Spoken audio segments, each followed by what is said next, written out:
So guys, welcome again. This is a continuation of the video about how it is like growing up in Kenya, and we just left the point about church.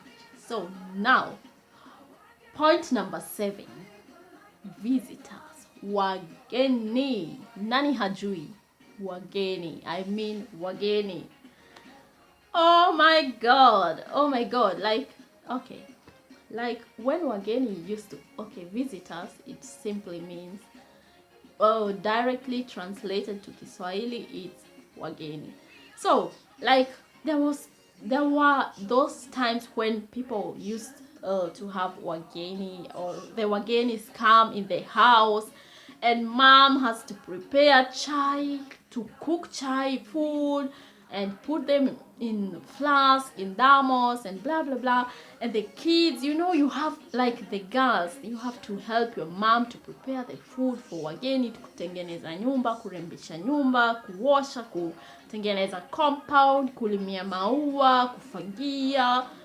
Oh, I mean, wageni is something very special in the Kenyan culture. Like, when the wagenis come, you have to behave really, you have to put your manners in a very upright way. Like, you have to behave like, oh, like angels, yeah, almost like angels. Kuvaa umeoga, umevaa nguo smart, ndio usiaibishe familia, usiaibishe mamako, babako and stuff.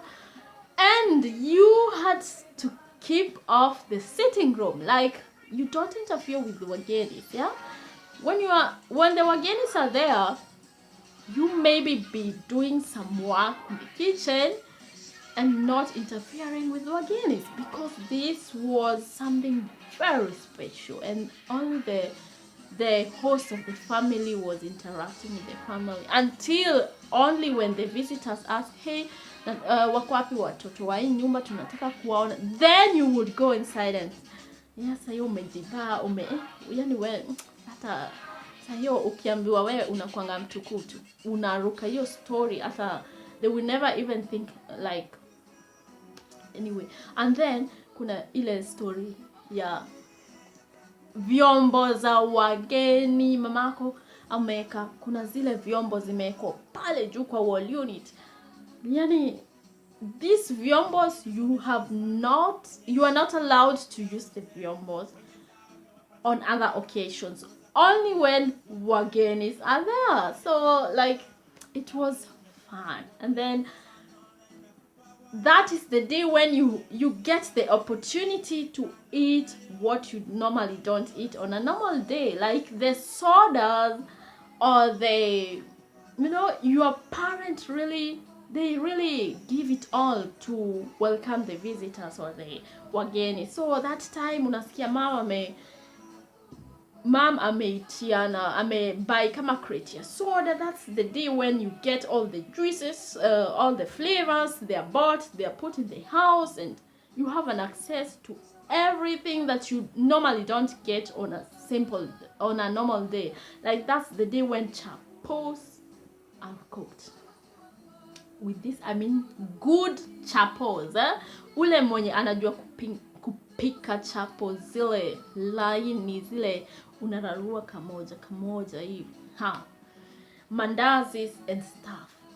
Anyway, this was another broad point. Like, wageni, thumbs up to the Kenyan culture. I will never ever forget the wagenis stuff. I mean, it just made living in Kenya so interesting, and I so much miss this. Anyway, another point is the music. With this, I mean Kenyan music, like the Kenyan mix, the Kenyan, keep it Kenyan music, and all the songs you know about Kenya. Like, the Kenyan music culture is something, I don't know if I've seen this anywhere else, but Kenyan music culture is unique. It's just unique at its own. And the thing is, music was like, you know, all these musics that were running over the radio, the TV, the Kiss FM. I remember back in my days, Kiss FM was really top when they used to play those music and everyone had to sing. They know the lyrics of the song, the text and everything. You just sing like, yani unaimba kama we ni Rihanna, we ni Beyonce, we sijui ni nani, Backstreet Boys and all this stuff. And there was this Kenyan channel, they used to call it Easy FM. Oh my god. And I would, you know, in my neighborhood, the neighbor would put the volume, yeah, yani song ikiplay tu hivi, like a song they used to know, volume inakuwa double. Kwenye kunakuwa na volume double, kwa huyo mwingine kuko volume double, huyo mwingine ameweka gospel, huyo mwingine ameweka